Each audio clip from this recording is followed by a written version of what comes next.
that one ad with the airplane flying over the sky. When was the last time she was on the board? 5 years ago, 10 years ago? Who knows?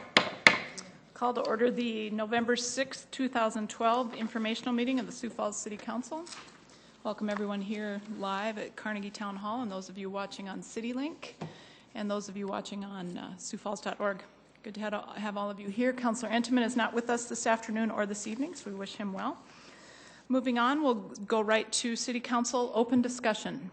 Any items for open discussion? Councilor Anderson. First, I'd like to make the council aware that next Tuesday I will not be at any of the meetings. I will be out of town.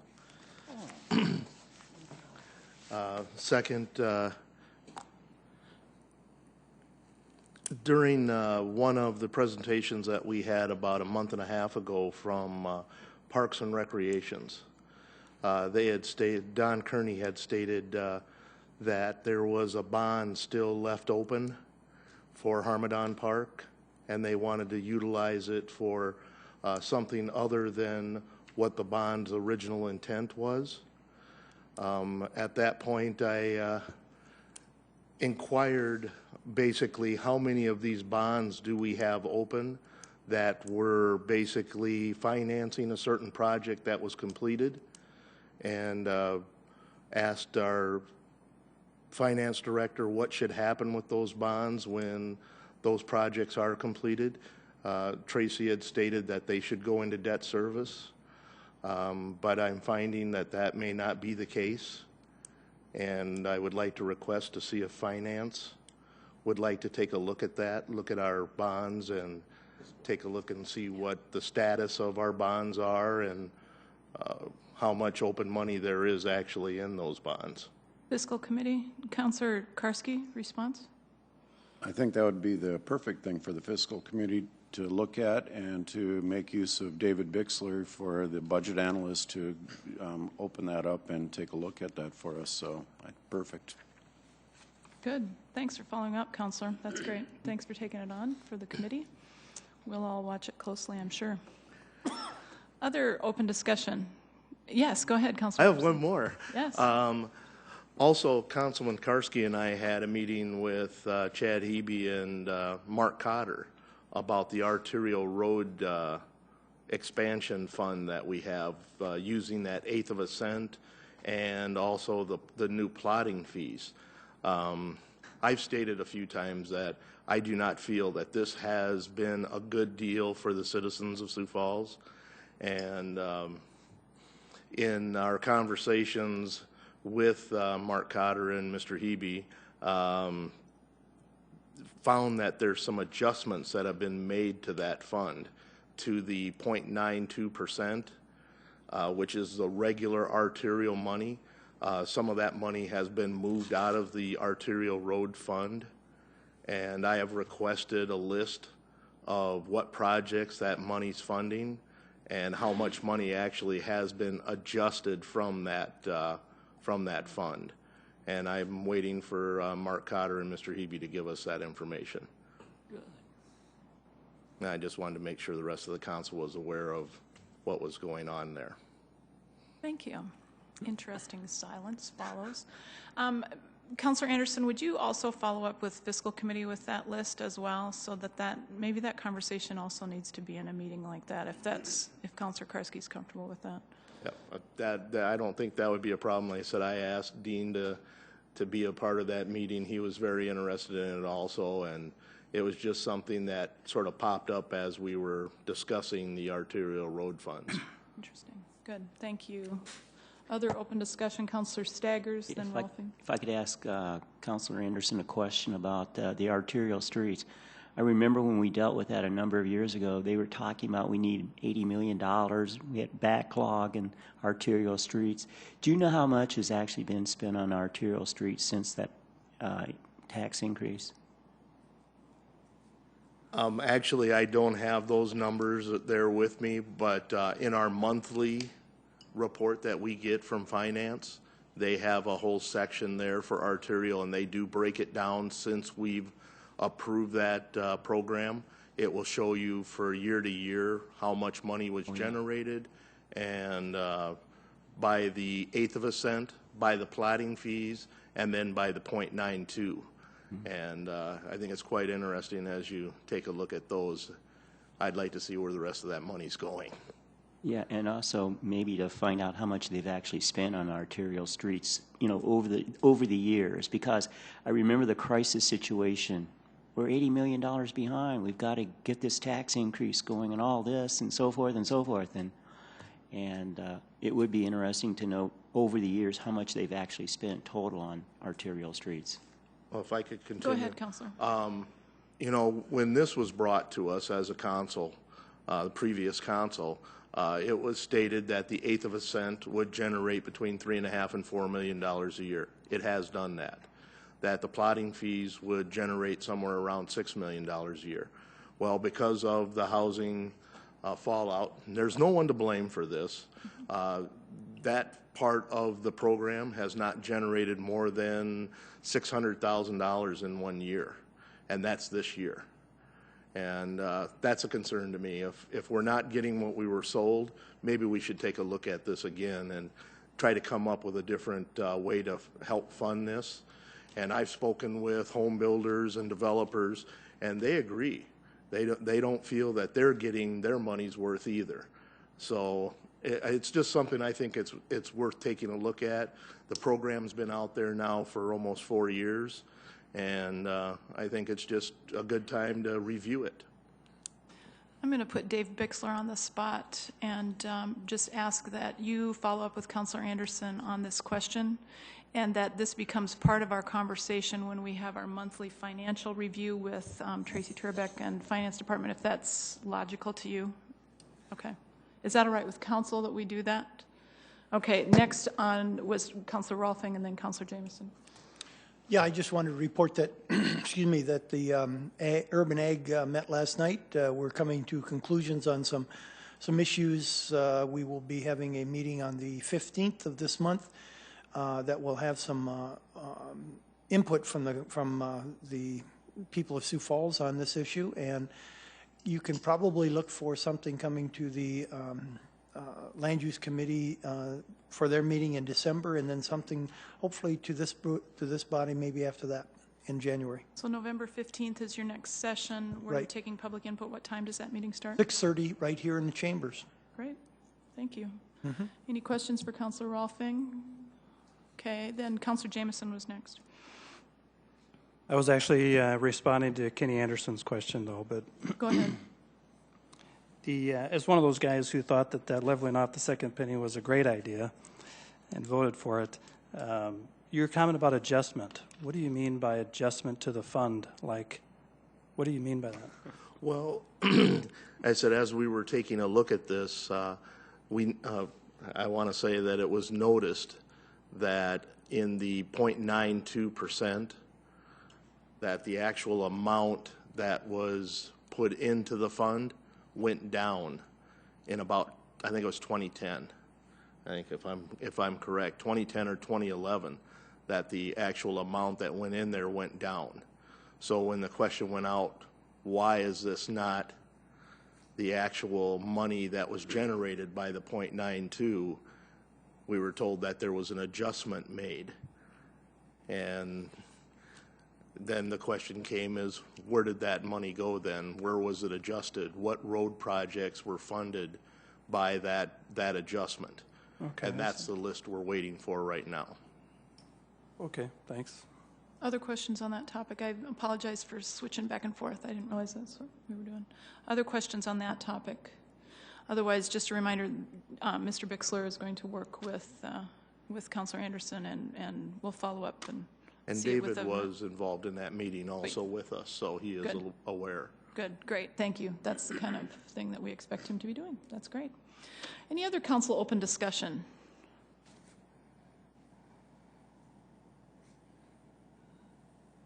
Okay. Yes, no? Yes, I'd like to, I guess, if I could, Yeah. discuss a little bit about our meeting that we had last week with the Retailers Association and the, should I? Okay. I didn't know how public we wanted to make that. But it was a meeting that several of us had, Councilor Rolfing, Councilor Aguilar, Councilor Intiman, and myself, along with staff, had met with the Retailers Association and the attorney for the Retailers Association and the liquor license holders, and the South Dakota Municipal League. Yvonne Taylor put this meeting together, and we had a healthy discussion regarding underage liquor sales within the city. And there were a couple other communities there, Huron, I think Arlington was there, Baltic, a couple other communities that, anyway, that were interested in the issue, and some of the discussion was very helpful having the Department of Revenue there, who helped shed some light on the rules and regulations and how they are what they are. I thought the discussion was very good. We're still talking about solutions that might come forward as a legislative amendment of some sort. But at the end of the day, what I think if I should share with everybody is that we talked about the rules now is if you have 2 underage liquor sales in 2 years, that's okay. But you have 3 in those 2 years, now the Department of Revenue, the alarms go off, and they have the opportunity to suspend somebody's license for 14 days, charge them a large fine. And what we had talked about and through the discussion came up with potentially making that 24 months, extending it out to 36 months. So now if you have more than 2 underage liquor sales within 3 years, you're subject to Department of Revenue coming down on them. So the intent is for us not to parade these people through us without any changes and maybe just stiffening up the effects of underage liquor sales, and this was our approach that we've kind of settled on. We are negotiating, I should say, in some sense, but the Retailers Association felt that this seemed reasonable. The Department of Revenue seemed reasonable. So I thought we had a very good discussion, and it's moving forward, I should say. Well, and if I might, it falls into line with the legislative priorities that this council has been very clear about in terms of having a little more teeth, a little more muscle in those hearings that we have when we're either renewing or not renewing liquor licenses. So I appreciate that. Other questions, comments? Councilor Rolfing. And I think we would all agree that they were fairly secure in their thought that they didn't want to pass down any additional authority, if you will, to the local municipalities, et cetera. But this was a way that we could compromise to put a little more teeth in the state law and give it some more teeth. As I said, I think that's a kind of a good compromise. Although I still think this should be more of a local issue. That's kind of where we came down. But Greg did a good job. I'll compliment Greg on kind of leading the battle going forward on that. So thank you, Greg. Good. Other comments? Councilor Jamieson. Well, thank you very much. But it was a group effort, and it worked out really well having us all there. One note was that the big objection last time when we proposed some changes was that this council or any council, local control, would have the authority to suspend or hold somebody's license. And what we heard back from the Retailer Association essentially was an elected group of people like us in an emotional state could make decisions about a process that is meant to be a statewide process and policy. And they were uncomfortable with elected groups of people all over the state making decisions about somebody's liquor license outside of the control of the Department of Revenue and what was already established in law. So I kind of appreciated that, hearing that for the first time, that we get upset with some things that happen here, and maybe we're not thinking as clearly as we could, and having a standard process throughout the state seemed appropriate. So I think we did learn a lot as well. Good. Other questions, comments about this topic? I know that our legislative operations manager, Jim David, is working on our legislative priorities list that we'll present to legislators at our breakfast in December, and that this is being tweaked kind of based on those conversations. So we'll see that at some point in the future before that goes to the legislature. Other comments, questions, opportunities in the open discussion time? Great. Seeing none, we'll move forward with our presentations, starting with recodification of the code by Karen Leonard, Deputy City Attorney, and Lori Hogstad, City Clerk. Welcome. My spotlight has moved again.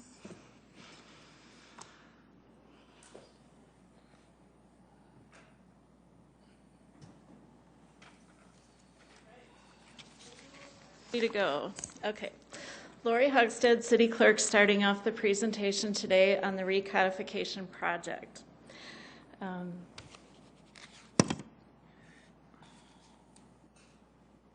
right, come on, there we go. All right, our recodification project is required based on the city charter, and it's required to be done every 20 years. Now is the time for this to be done, and obviously we did it 20 years prior, and prior to that in 72, so 72 and 92. The process of codifying the city code involves compiling the ordinances that have been adopted by the city, arranging, and then systematically putting these laws into an ordered set of code for the citizens as well as the council and staff to utilize for the laws of our city.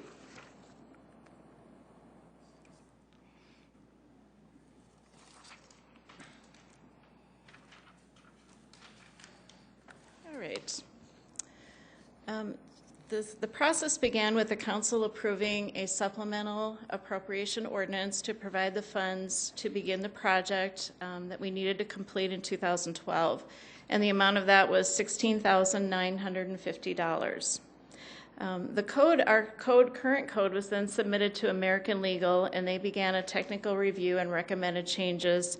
Many of you may remember working on your sections, specifically the city departments, working on their particular sections, making non-substantive changes to the code. And those departments were assigned their chapters for review, and that was completed in December of this past year. All right, there we go. Then once those came back in, the city attorney's office and the city clerk's office reviewed the memos that were from the departments and put a report together to American Legal, and that was done January 31st of this year. American Legal then prepared a draft manuscript, which Karen has brought with to show you that draft. And they made the draft manuscript with the legal and editorial report included. Comments and revisions to the manuscript and the legal report were presented to the Public Services Committee on September 11th of this year, and the changes were approved by the committee, by the Public Services Committee. The very next day, the 13th, or the 12th of September, the code was submitted to American Legal with the final revisions and the answers to the legal report. So we got those put together right away the next day and sent it off to American Legal. We are expecting to receive our final manuscript a week from today. And then the process from there on will be that the council will have this item as an ordinance. The recodification ordinance will be a first reading on November 20th and a second reading on December 4th. And then our new code would become effective January 1 of 2013. Just a side note that I wanted to add, I started going through the list of departments and individuals that receive our code, and we used to give out 71 books as well as 71 sets of code inserts. And I contacted each department or each entity that receives the book, and we're now down to about, I believe, 45, which is good because we put in our contract 50. One that I was really happy with is the police department used to receive 9 sets of code books. They want none. They're going to use it all online, and that's what we're trying to encourage. So little by little, we're weeding those actual books out, and so that was good, and that will help with our expenses as well for paying for the supplements as well as the binders. And now I will turn it over to Karen Leonard to provide highlights, etc., on the rest of the presentation.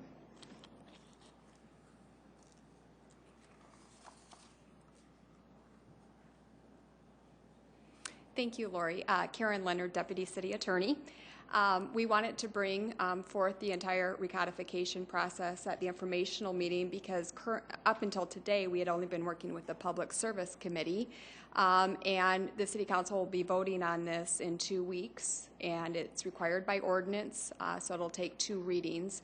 And I wanted to give the entire City Council some highlights of what has occurred in the last 18 or so months since we started this process. First of all, the title of the code is going to be renamed. Currently, it is called the Revised Ordinances of Sioux Falls, and we have shortened it up to just the Code of Ordinances of Sioux Falls, South Dakota. The biggest change, and I did bring along the manuscript. I'll have it out here. This is our draft manuscript, and it's not going to look much different than that, but it has been reorganized into titles. It is no longer going to be alphabetically arranged into chapters. Instead, we'll have a new numbering system. We'll have titles 1, 3, 5, etc. And part of that recommendation came from American Legal Publishing, as they said that arranging our chapters alphabetically is old school. And it created a problem that if you wanted to add a new chapter that didn't fit alphabetically, then you had to call it a half chapter, and then it became confusing to cite half chapters. And so what we've done is rearranged the titles by subject matter. For example, Public Works, our largest department in the city, has got an entire title dedicated to Public Works Administration, and then all of their areas are covered below that into subsections. And so I think it'll be more user-friendly. Business regulations are now categorized into another title, etc. Traffic code is all into one. So I think now the topics will be grouped by subject matter and will be a little easier to use. I did want to highlight that we did not make any revisions to the charter, as our charter requires any revisions be done by the Charter Revision Committee. So I thought that was important to point out. The type of revisions that we did make really involved archaic language, and that involved whether the wrong director was referred to in the code. For example, oftentimes the city clerk was referenced when it was really the city licensing specialist who handled that work. So that was updated. There was a request made by us to use gender preferences in the code, so now it'll say his or her rather than just he or him, and so that was put in, and that was done at request.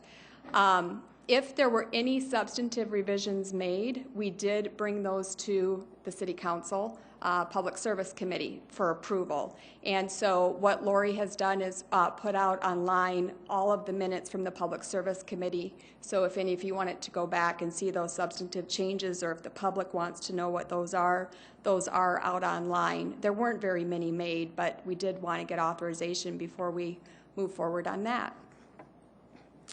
And one other change that is being made is we noticed that the maximum penalty for an ordinance violation has not been updated since the last recodification in 1992.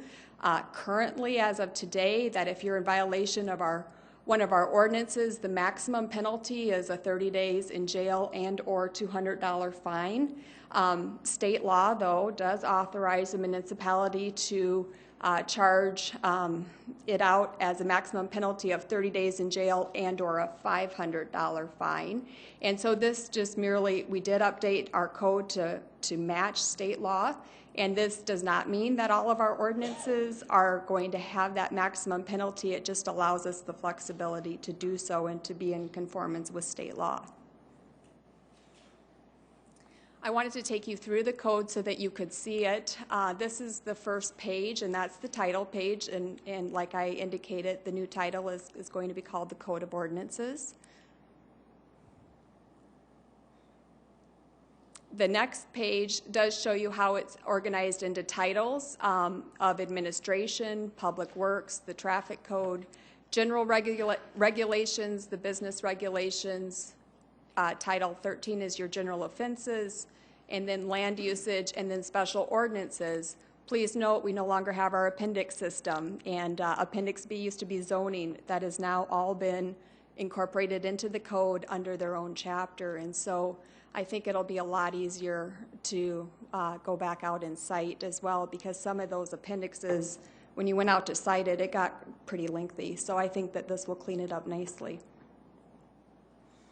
Now I broke it down so you could see the table of contents. For example, under Title III Administration, you're going to see emergency management, the ethics, the conflict of interest, finances, taxation, elections, personnel regulations, etc. And then, like I mentioned, under Title V, Public Works, all of the utilities are listed in there. I think if you go to the next page too, it lists out right-of-way regulations, some of the traffic regulations, streets, etc. So those have all been put under, I guess Title V, I was confusing that. I'm looking at Title VII. That's all the traffic code, and that gives you all of your traffic regulations all in one. Title IX is your general regulations that now health and sanitation fall under. Parks and Rec are now under your general regulations. And then Title XI is where you have your business regulations, whether you need a license in Sioux Falls. If you have food and you're a restaurant operator, you go to this title to look up what the regulations are to be a restaurant operator, if you're a peddler or vendor, etc. And then in Volume 2 is your land usage, and this mainly pertains to planning and building services. And so here you'll find all your building regulations, historic preservation, floodplain management, and all of your zoning regulations are now under Title 15. And we did include one table of special ordinances for zoning. And then you'll see at the very end there that there's references to our prior codes, and so we'll still have that reference system to our old code.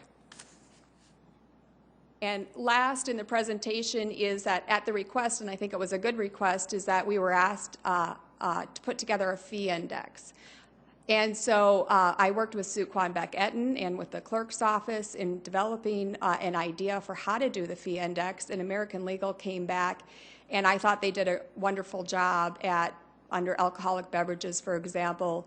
Now all of your licensing and everything is cross-referenced there so you can find it, and you can find out what your fee is that you owe. And I believe that then once this goes live in January, Sue Quanbeck will make a link out online so that it's very user-friendly for anybody who's looking for what are the fees that the city charges.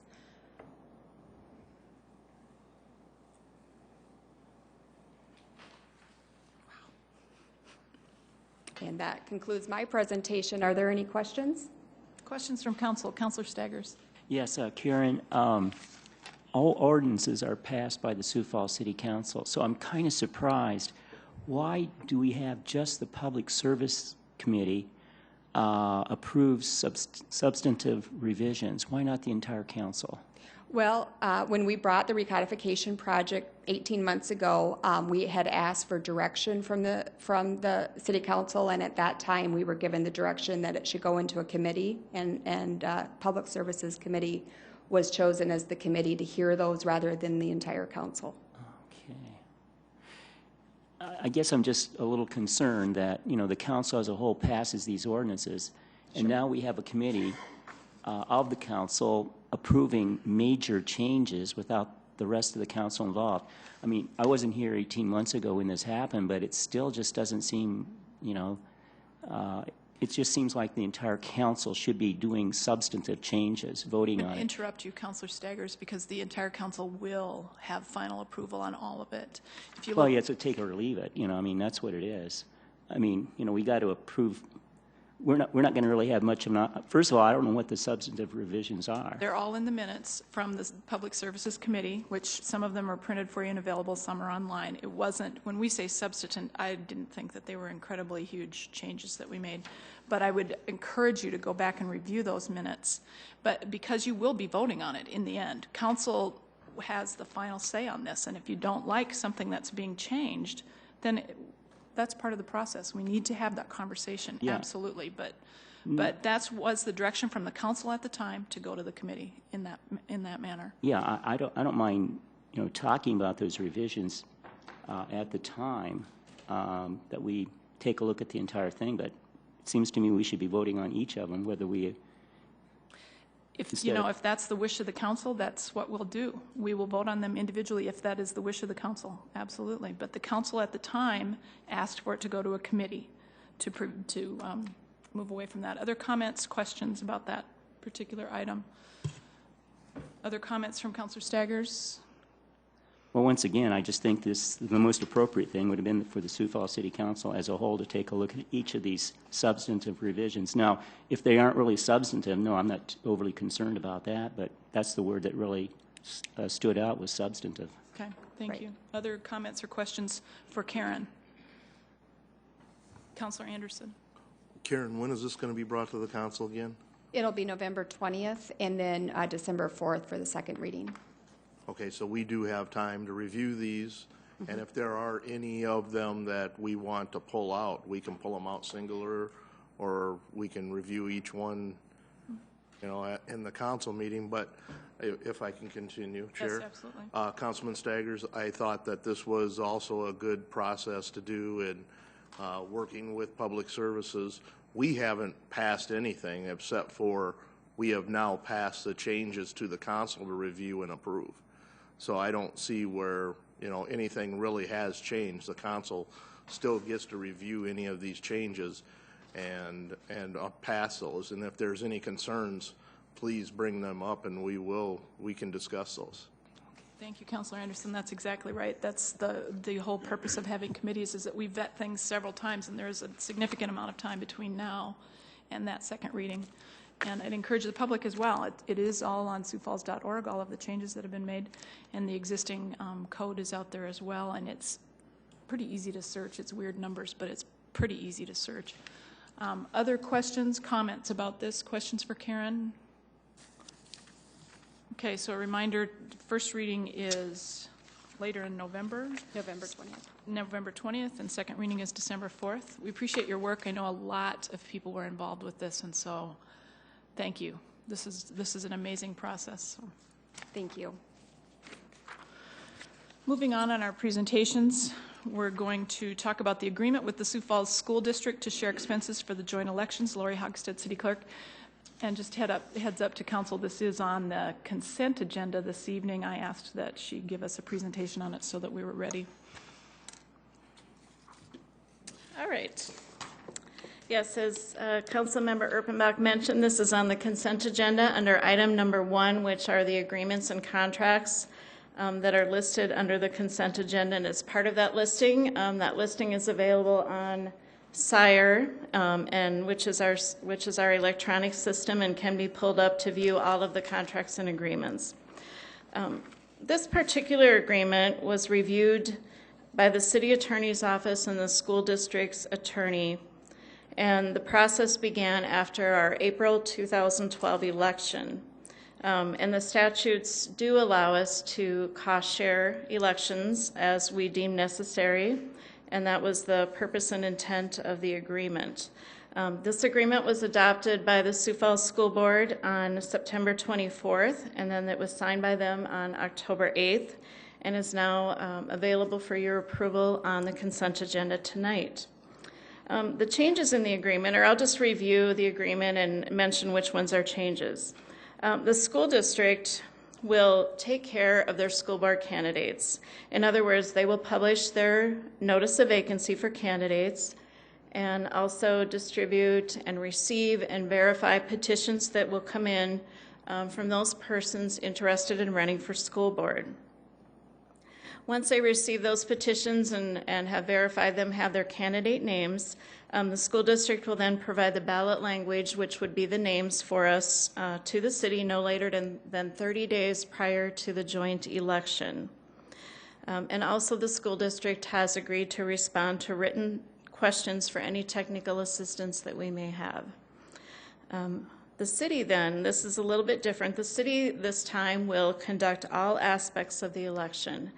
And that includes creation of the election map, preparing, all aspects of the ballots, including ordering of the ballot stock and preparing the ballots for the election, providing the supplies for the election polling places as well as the officials, arranging for the delivery of the supplies to the various vote centers and or polling places, packing of the ballot boxes, which is where we pack the ballots for each specific voting location, preparing the election calendar, numbering, and locating the polling places or vote centers, and then, of course, distribution of election results. This is just kind of a summary of what's involved with all aspects of the election. Also, the city shall provide the date of the election to the school district by 12/31 in the year prior to the election. And our city elections are in even-numbered years, and the school district holds their elections every year. So in the odd-numbered years, normally the school district would hold their own election, and in this case, we would notify them by 12/31, the date of our election. Also, the city shall provide the district with the results of the election and any reports that are generated no later than 5 p.m. the day following the election. Of course, we would notify them that evening of the actual results, and by the next morning they would have all of the reports that are generated from when we run the votes through the vote tabulation machines, etc. So they would have those results easily before 5 p.m. that day. The cost, the district would agree to pay the city 100% of the total cost of the district's most recent standalone regular school board election. And that number would be provided to the city by November 30th of the year before the election in which the next regular city election is held. The payment, once we notify them, we determine the amount, the payment would be due from the city, or from the school district, within 30 days of receipt of an invoice from the city. And the expenses that we will share include a variety of things, but in summary, it would include ballot stock and printing of the ballots, payment for the officials involved in the election, including those working election day, those working the absentee voter precinct at the county, as well as those persons working on election night, what we sometimes call our check-in officials. It would also include overtime for non-exempt staff that we would need to pay as required for various expenses. It would include the supplies for the election suitcases, and those suitcases are what we take to the vote centers and our polling places and contain all of the supplies that the staff will need for that day.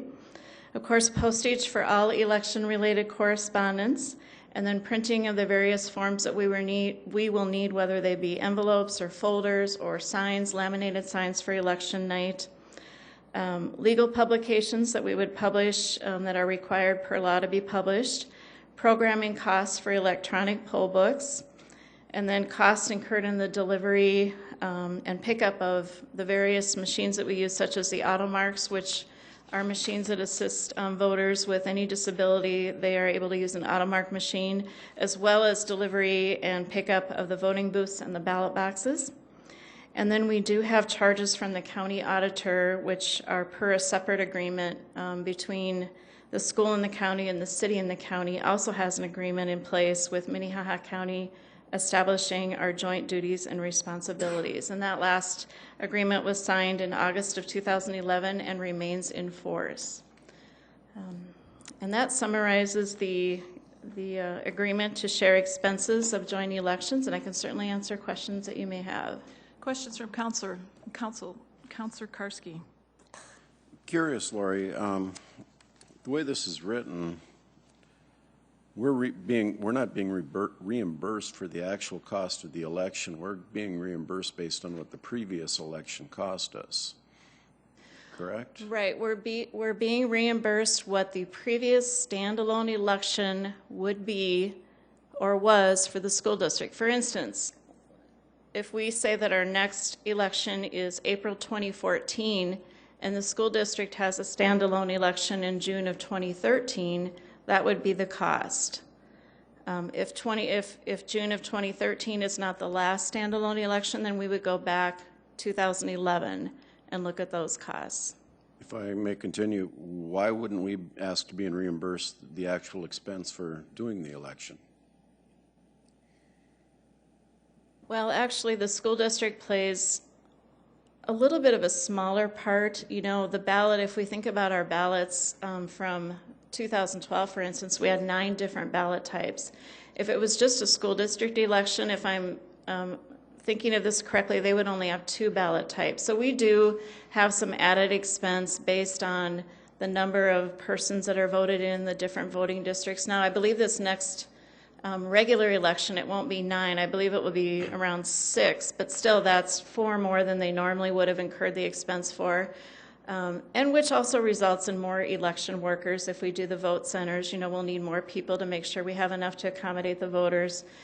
Printing costs will be a little bit more based on the extra ballots. So we do incur a little bit more possibly of the cost, but we also have more of the expenses. Councilor Rolfing? Lori, do you see them using the voting centers much more than we would use them, so that would lower their costs dramatically compared to what our costs are going to be? Well, I guess I don't know what, you know, what their line of thinking is as far as the voting, but I from what I understand, that the vote centers worked well for the school board elections as well as they did for our city elections. So it's certainly a possibility they would use the vote centers, which does reduce the costs, you know, considerably when you don't need to hire workers for, say, 57 different polling places. So we could, if they're holding a separate election, what would happen if they didn't use us, if it wasn't a separate election? I mean, if we had 3 or 4 of them here in a row where there was not a separate election, so they would literally revert back 2 or 3 years to the cost of that one, right?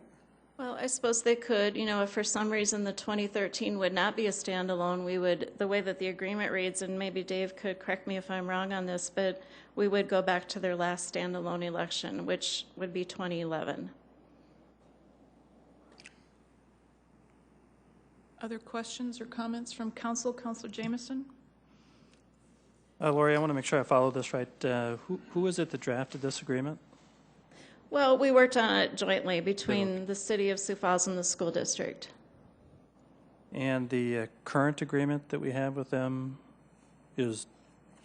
Well, would be null and void upon signature of this agreement. But what is it currently? I guess I'm well, currently it puts a little bit more of the work of the election onto the school district, and they have much of the responsibility that I mentioned that we will do was previously in the hands of the school district. And this would be an opportunity for us to be able to run the election as a city. I mean, the majority of, I mean, technically it's a city school election, but we do have, you know, quite a bit generally on our ballots between the candidates and the possibly charter revision changes and so on.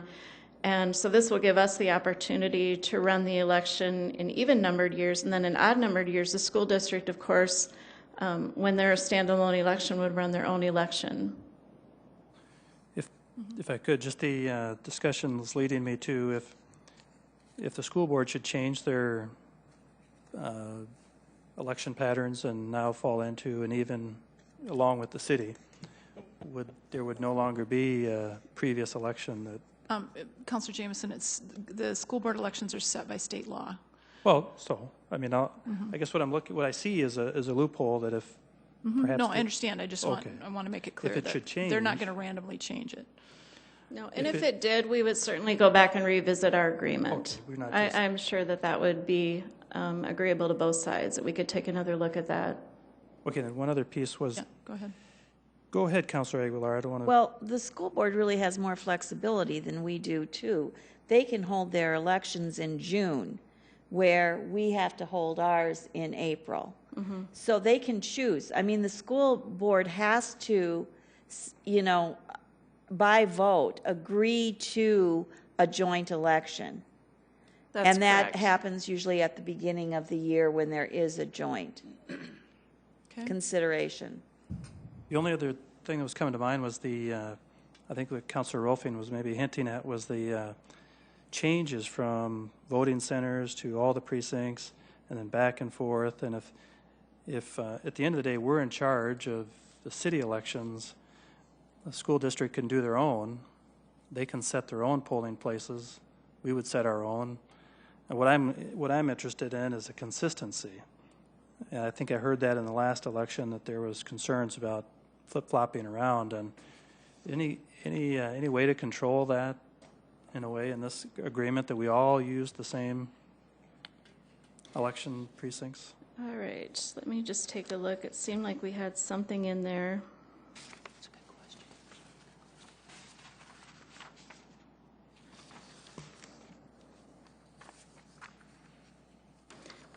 I know and it's possibly still in here, maybe Dave knows if it's in here, but we did have language that they would use, and maybe that has been taken out.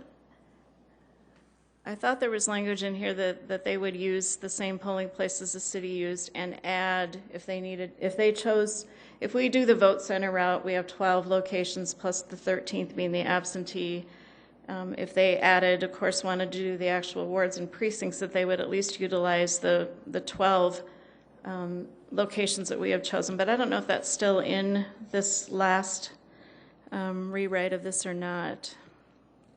Trying to just read through it as I'm standing here. But I know that, that is an issue to work with consistency, and we're really taking another look at our polling locations and working with the human relations attorney on ADA requirements and really trying to get all of our polling places ADA accessible. And one thing we talked about was the schools. When we hold our elections in April and potential runoffs in May, maybe the schools just don't really work for our needs, but there are many, many other locations that would be able to be used, especially if we choose the vote center route, looking for 12 locations that would be, ADA accessible. I did meet with the ADA Accessibility Review Board and got some great feedback from the members of that board on, their experiences in this past election, what they liked, what they didn't like, what they've liked in the past. And many of them mentioned previous polling places that they really liked and were able to get in and out of quite easily. So I know we're trying to come up with some consistency, but, the difficulty is we have 3 different entities running elections. In the city, we've got, of course, our general run by the county, and then our municipal elections are joint elections by the city, and then the school board elections by the school. And I know the citizens think they're all in one because we've gotten many calls today on where do I go to vote today. And so, it can be a bit confusing, but we do have 3 different entities running 3 different types of elections. Councilor Aguilar. Lori, we are going to try to be consistent, though, the city itself, that we will use the same polling places whenever we have our elections. Is that the case? That is the case, and yes. And we cannot dictate to another entity as to where and how they run their election on those off years, can we? No, we can't dictate how they run. No, we cannot. We cannot tell them they have to use certain places. But we will share our information with them. Oh, absolutely. Especially we'll be doing all the research on the ADA accessibility and so on. We'll be happy to share that. Thank you. Councilor Rolfing. Lori, do we have an agreement similar to this with the county? Yes, we do. We do have a similar agreement with the county. It was signed in December of 2011. Right. How does that read? Just general. Well, in general. Or maybe Dave can work with us. Don't. Okay. I can certainly forward a copy of that to you so you could read through it. What I'm looking at, is it in general the same kind of situation where we take the last election and they're part of it, or their last standalone election and reimburse or what? Or we do Councilor Aguilar can help you with that. Can you help us? You're right. No, that is more what we are asking the county to do for us. Right. And how we will reimburse them. And one thing that I think the council should remember is that these agreements before any elections can be revised. But if there are no changes needed, the statement that in future as we go forward, we can keep the same contract in place. So we did not do the same kind of thing that this one says that we went on They were not asking us to run their election. Yeah, we basically pay the county to count for us, and that's basically it. very simplistically, but yes. And to do our absentee voting Okay. for us.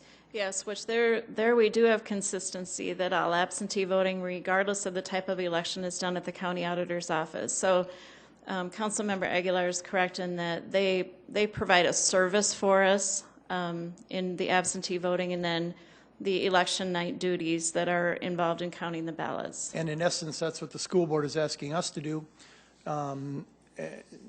only in a little bigger statement in that we're going to run the whole thing for them. And I guess I'm not real comfortable right now in looking at this from the standpoint of what could happen with this, the voter precincts. And I'm a little afraid of this, quite frankly.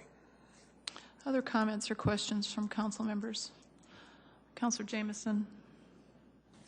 It does, listening to Councilor Aguilar, I was just wondering if the contracts can be changed if we agree to this contract tonight, and it's, do I understand it right, starts actually 14, right?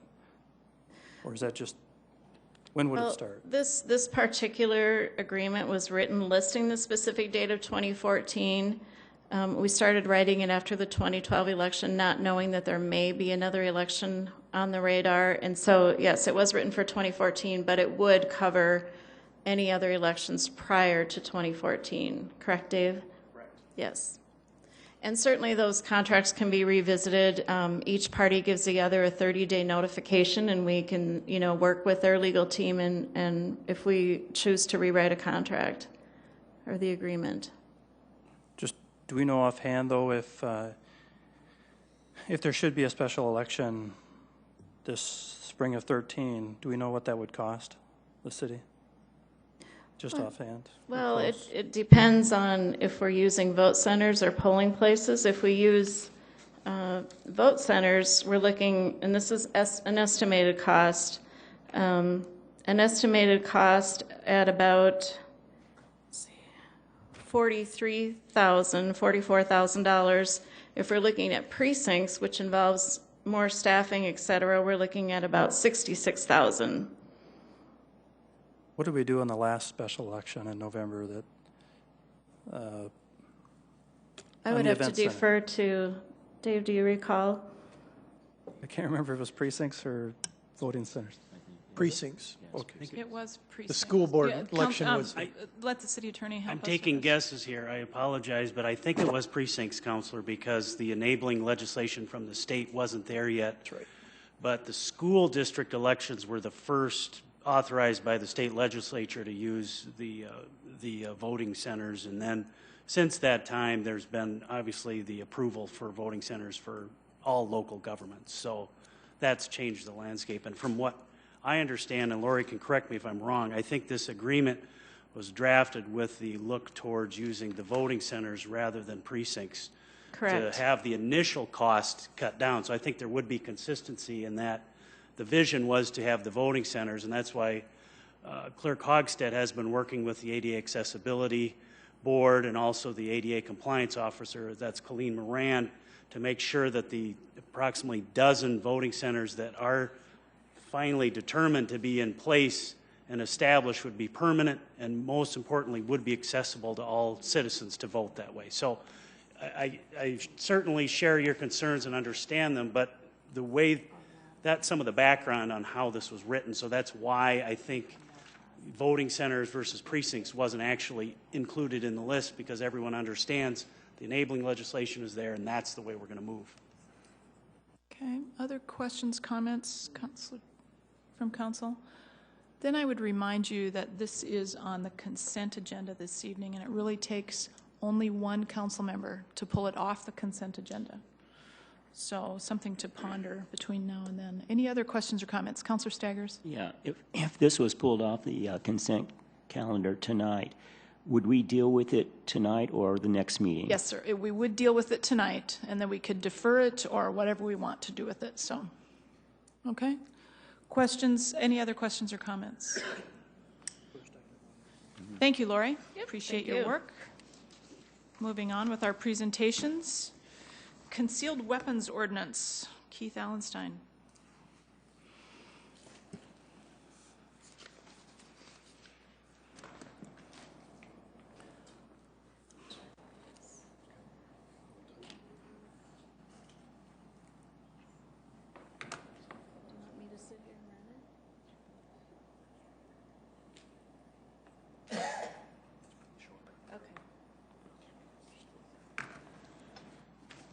Keith Allenstein, Assistant City Attorney. I also have Assistant Chief Patty Lyon here for questions if we need. We're here on a concealed weapon ordinance revision. Came about through two different reasons, I guess. First of all, our present ordinance does restrict the concealed possession of firearms. State law does preempt that area and does make any such ordinance null and void that restricts possession of firearms, so that's one area that we needed to clean up. Secondly, there was a concern raised. John Snyder, who is with the 605 magazine, raised some concerns that under our present ordinance, some of his employees may be technically in violation of that if they carry box cutters simply to open up boxes, because under our present ordinance, razors are one thing that you cannot carry concealed, so even having a box cutter in your pocket would technically be a violation of this ordinance. In the past, officers have generally used their discretion to try to enforce that or not enforce it where appropriate, but what we've tried to do in this ordinance now is to clean up some of that language.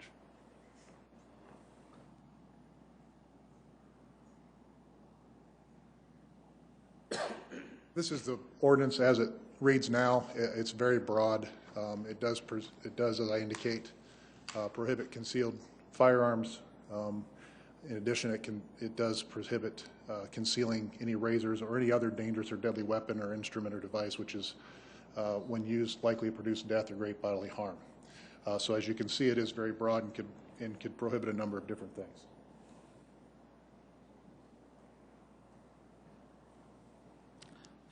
The main issues that I just talked about that we wanted to address in this revision are the pistols and firearms, which state law says that we cannot regulate, and then the razors, which would include box cutters, and then the broad catch-all language, any instrument which or device which, when used, is likely to produce great death or bodily harm. The issues with that.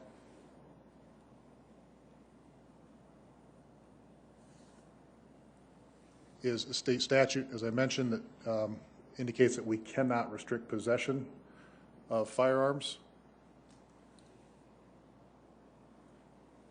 A razor or any instrument which is, when used, likely to produce death or great bodily harm is overly broad for legitimate work. As we've indicated, a construction worker that has a razor in his belt, an employee, a UPS driver, any other delivery driver has a box cutter in his or her pocket would be in violation of this. An elderly woman with a taser. By state law definition, a taser is a dangerous and deadly weapon. So anybody that would carry a taser in a purse or anything like that is technically in violation of an ordinance. So those are some of the things that we're trying to address. We do still, however, need some broad language in there. Certain individuals who are carrying razors in a menacing manner, certainly we want to be able to enforce that. There are other general carry or catch-all type things. We can't list off anything that can be used as a weapon. Monica Sellis here, the picture here, was actually stabbed with a boning knife. So we do need that actual catch-all language in there in some way, shape, or form. So the solution that is proposed here, and you should have a copy of the ordinance here in front of you as well. Section 1A is what I would refer to as the per se prohibited weapons. Those are weapons that, if they're concealed about your person, they're generally the type of weapons that a person's going to be up to no good with, and so those are still prohibited under all circumstances. Section 1B then contains that catch-all language that would prohibit concealed weapons of all various different types. However, it must either be something that is customarily intended for use as a dangerous weapon or is intended for probable use as a dangerous weapon. What we did then also, just to make it abundantly clear that certain type of weapons are not prohibited, we did provide affirmative defenses. Section 1C is an employment duties exception, so if you are carrying what would otherwise potentially be a dangerous weapon, but it's necessary or required for your job duties, that's an affirmative defense. If you're carrying it under circumstances which would appear to be for self-defense reasons, so the tasers and things like that in a purse would be an affirmative defense. Those exceptions were provided in there. Under Section 2, we made it clear that because of the state law requiring that we cannot restrict possession of firearms, that we're removing the firearms restrictions, that this law does not pertain to firearms restrictions.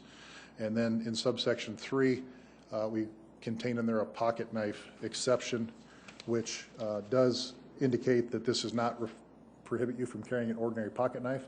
Technically, under our ordinance right now, that is prohibited. It does still prohibit what is known as a switchblade, so an automatic push-button blade ejection or opening would be prohibited. A lot of knives nowadays are spring-assisted and things like that. Those would be legal and would still fit the definition of a pocket knife and would be exempt under our proposed ordinance. Additionally, under subsection 4, we make it clear that none of these apply if you're in your own home or your own rental property, things like that. So we're not going to try to legislate or control what people do as far as whether they have certain weapons on their persons in their own house.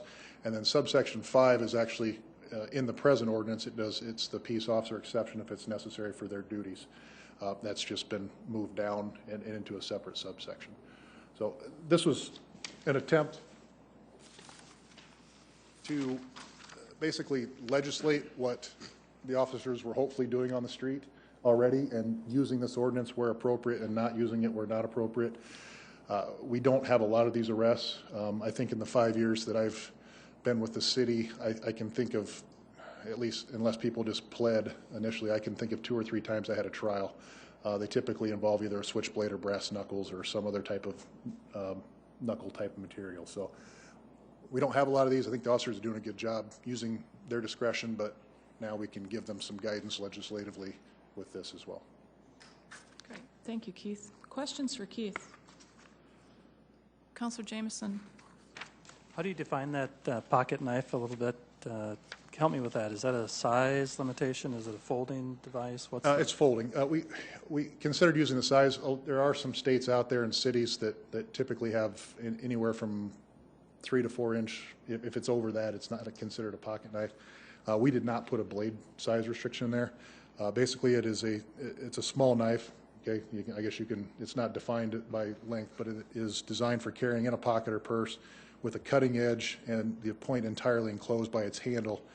So it is folded over, and then it also indicates in here to exempt out and make sure that an exception to the exception for switchblades that it's not an automatic opening by a single push button. So yeah, as long as the blade in the closed position and the point is fully enclosed, that would be considered a pocket knife and exempt from this. So if it's 4 inches, if it's 5 inches, we didn't put a specific blade length limit on there. Would that be because I think the intent is that if it's folded and closed, that it's not a readily weapon that could be utilized as easy as others? Was that why? Yeah, and a lot of people carry pocket knives for just legitimate reasons, and they're not. Some of them are spring assisted, and it does make them more easy to open, but it still does take some effort. The ones that are still the concern are the ones that you can just reach in and just push a button and out the blade. Some actually launch a blade out. Some either just shoot out this way or fold open automatically with a single push of the button, which in the past anyway, those have been designed for quick weapon use. Okay. Other questions?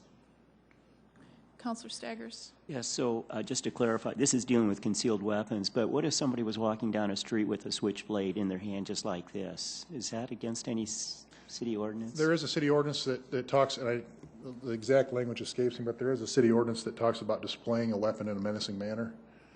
So depending on the circumstances, yes. I mean, if you're coming down the street at somebody, you're going to be guilty of probably aggravated assault, at a minimum, displaying the weapon in a menacing manner. So there would, if you're just carrying it, just minding your own business, then I'm sure the police are going to stop and see what you're up to, but whether you're up in violation of an ordinance or not would depend on the circumstances. Any other questions or comments? Great, thank you, Keith. This will come to council in I believe it's scheduled for the 13th for first reading. 13th for the first reading. Great, thank you very much, Keith. Thank you. Moving on. Chapter 27 Ordinance Revisions, Parks and Rec. Kelby Mears, Parks Operation Manager. Welcome, Kelby. Thank you. Good afternoon. Kelby Maris with Parks and Recreation. There's actually one other change. It's not in Chapter 27. It's in Chapter 1. This whole process started with the recodification process that was discussed earlier. It provided us with an opportunity to go through Chapter 27 and look for some things that maybe needed some housekeeping items, and also question ourselves on some of the ordinances that were there in place.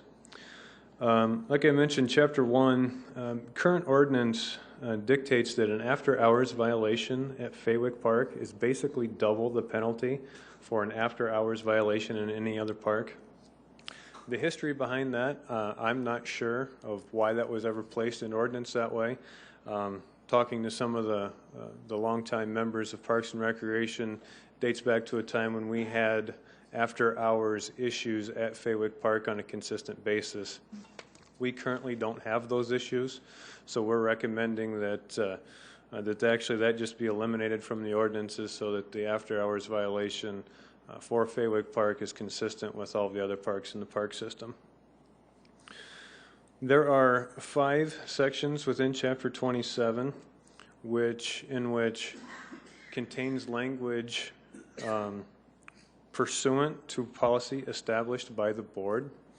And this dates back to when the Parks and Recreation Board had the authority to approve purchases and procedures, and not the current board, which is basically an advisory board. So we are proposing that we would strike that language in all 5 of these sections so that it's consistent throughout the section of ordinance of Parks and Recreation. We do have policies and guidelines that are established by the Park Board, and these items are already in policy. However, we would just like to remove that language from ordinance so that it's consistent.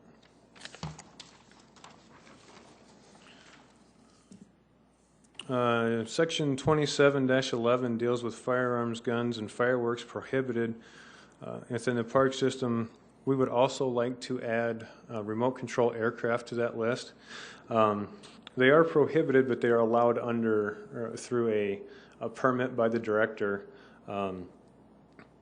Fireworks happen within the park system quite often, whether it be at Elmwood Golf Course for events, or at Falls Park for events, or at Yankton Trail Park for Jazz Fest. And so they're allowed by permit from the director. We're just proposing that we would add remote control aircraft to that list, simply because remote control aircraft have greatly increased in size. Some of these units can have a wingspan of over 6 feet and weigh over 200 pounds. And really what we're looking to do is just make sure that we can find the people who would like to enjoy that activity within the park system. We can just help them find an appropriate place for that. A parallel thing that I would say that we do now is the launching of hot air balloons. We provide permits for people to launch hot air balloons at Tut Hill and Kenny Anderson Park. This is kind of the same thing that I see us using that in practice going forward. The biggest changes that I see that we're proposing for Chapter 27 are hours that parks are open to the public. As a general rule, parks are closed between the hours of 10 p.m. and 5 a.m. There are 2 exceptions to that. During daylight savings time, Falls Park is open until midnight. It's closed between midnight and 5. And Faywick Park is open from 11 p.m. to 5. What we are proposing is that Faywick Park be consistent with the rest of the parks in the system, and that it is closed from 10 o'clock to 5 o'clock year-round, so that we don't have the daylight savings issues at Faywick Park. At Falls Park, we are proposing that Falls Park be open until midnight year-round. One of the reasons for that is the Winter Wonderland display. A lot of people like to enjoy Winter Wonderland, and they do so after 10 o'clock. Due to the power grid and the way things are set up in Faywick or in Falls Park, we can't have all of the holiday lights turn off at 10 o'clock because they're tied to security lighting. We've looked into the project. It's several $100,000s to get us to that point. So in an effort to make sure that people who are simply driving through the park and enjoying the Winter Wonderland display would like to change the ordinance so they're not in violation of city ordinance as they're driving through the park to enjoy that display. We would also like to extend that midnight time frame down the bike trail, down the downtown River Greenway from Falls Park to the 10th Street Viaduct. And that is in an effort with the development that's going on there now and that has occurred. We can see an opportunity, especially in the summer once the hotel is complete, where somebody can be sitting out enjoying the downtown River Greenway at 11 o'clock at night and technically be in violation of the ordinance. So we would just like to extend that down just the east side of the Big Sioux River from Falls Park to the 10th Street Viaduct. We'd like to keep the west side still 10 o'clock because we do still have some after hours issues on the west side that we would like to be able to still have addressed. One of the other hours of operations changes that we were proposing is just to add some language within the ordinance to allow events, scheduled events, to take place past the park closing time. Special events, league games, softball tournaments, soccer tournaments. Right now, those events do go past our 10 o'clock closing time. It's a scheduled event. It's just a continuation of the activities that are happening in the park system. And we just want to make sure that there's no conflict between ordinance and practice there so that allow us the ability to allow those activities to continue past the closing time. All of these proposed ordinance changes were passed by the Park Board at their September 18th meeting and was passed unanimously. We'd be happy to answer any questions that you may have.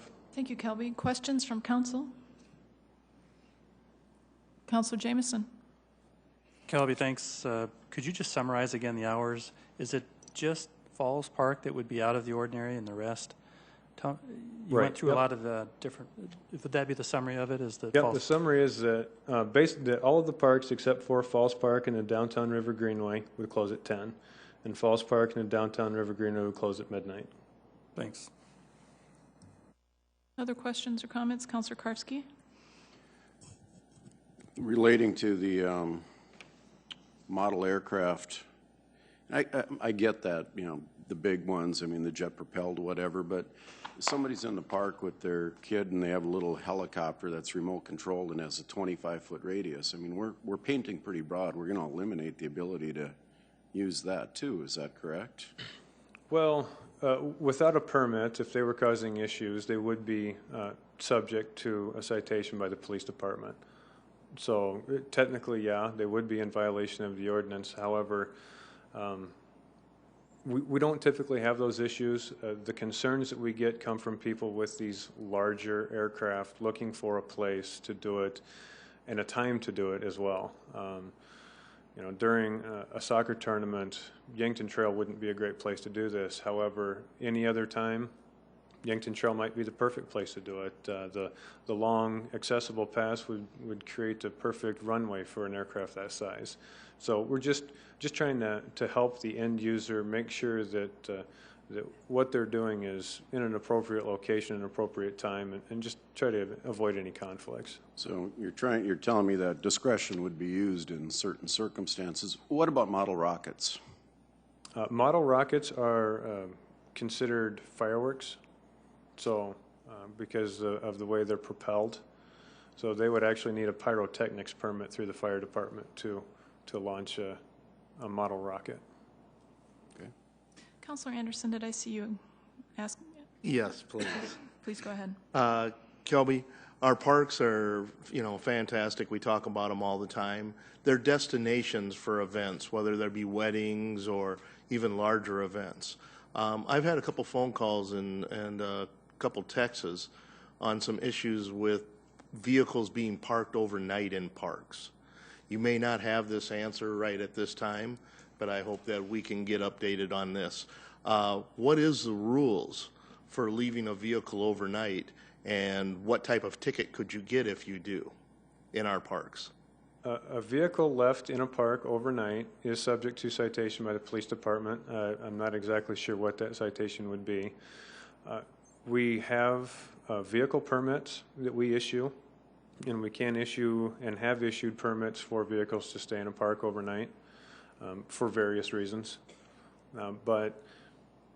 Basically, when the park closes, people, vehicles all need to leave the park. Okay, if I could continue. I'm finding that maybe there's some confusion on this, and that maybe we need to take a look at clearing that up. One actually was 2 weeks ago. There was a wedding at Tut Hill Park, and of course there's alcohol. Someone got a little bit too tipsy and left their vehicle. They come back the next morning to pick it up, and they've got a $50 ticket sitting on their window. Yep. We have dealt with that issue before. First off, Councilor, I would remind you that Tut Hill Park is an alcohol-free park, so it was one other issue that Maybe they came there to deal tipsy with. then. So, the issue, the way I've explained it to people who have called me with that same situation is that that they did the responsible thing by getting a ride home, and that a parking ticket for leaving your vehicle overnight is probably well worth the cab ride home. So I understand why they left the vehicle, and I agree with that, but I also agree that they made that choice when they drove the car to the park. So it's kind of the consequences of decisions they've made from that point. So that's how we've dealt with it in the past. We have at times had other people who have requested permits for an event to leave a vehicle in a park overnight, and we've granted that request as long as there's not going to be any issues. Okay.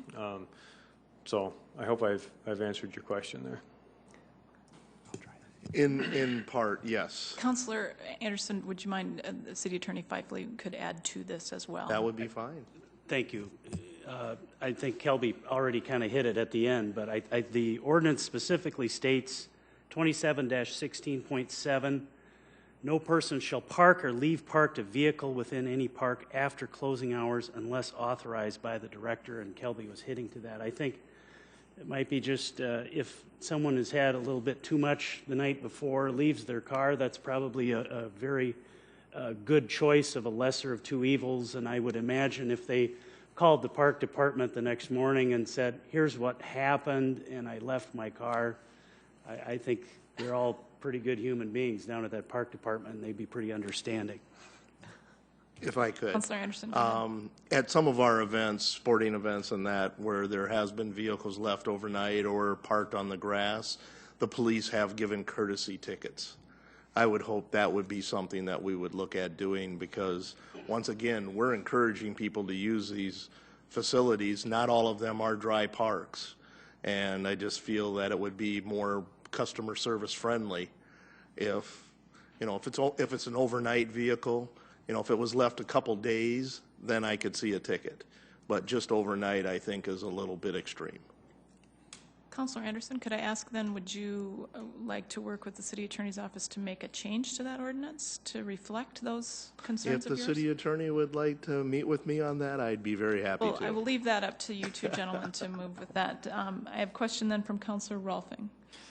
Yeah, you might come up with a sticker on that says, took a cab or something they can put on, but that's not my question. My question is on the general penalty. We just heard from Lori Hogstead that I believe it was you and Karen, that we're raising the limits on the penalty for general ordinances to $500 to be consistent. And here we're lowering it from $400 to $200.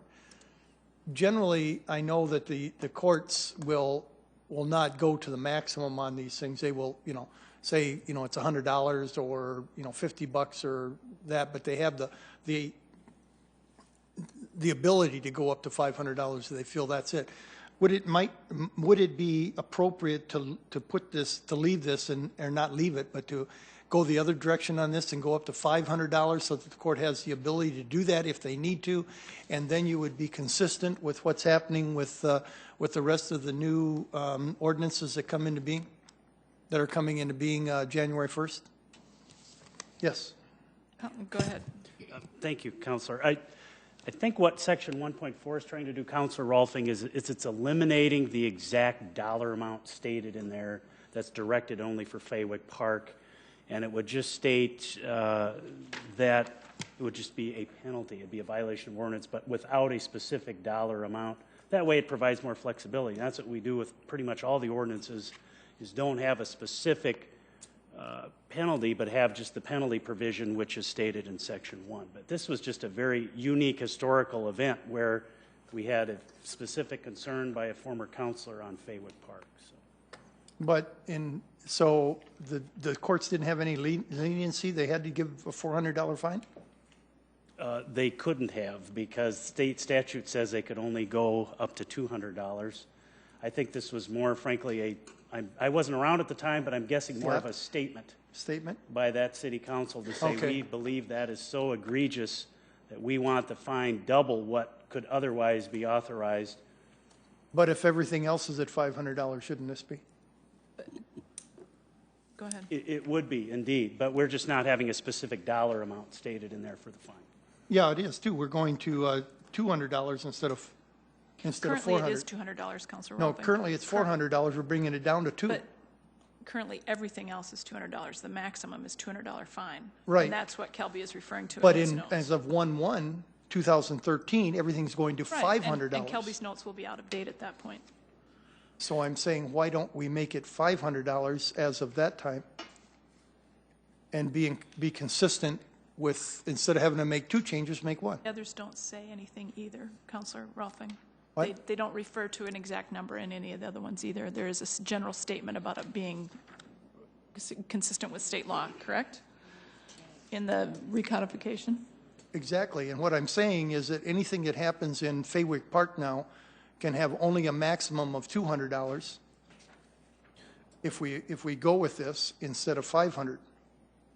If I Yes. may, Go ahead, Kelby. I apologize, I didn't explain this one very well. There's, currently in 1-4, there's one sentence that deals with Faywick Park. The $200 penalty would remain in 1-4, but the piece of this ordinance that we would strike reads, any person convicted of any violation occurring in Faywick Park after 10 p.m. and before 5 a.m. shall be fined not more than $400 or imprisoned in the county jail not longer than 60 days, or shall receive both such fine and imprisonment.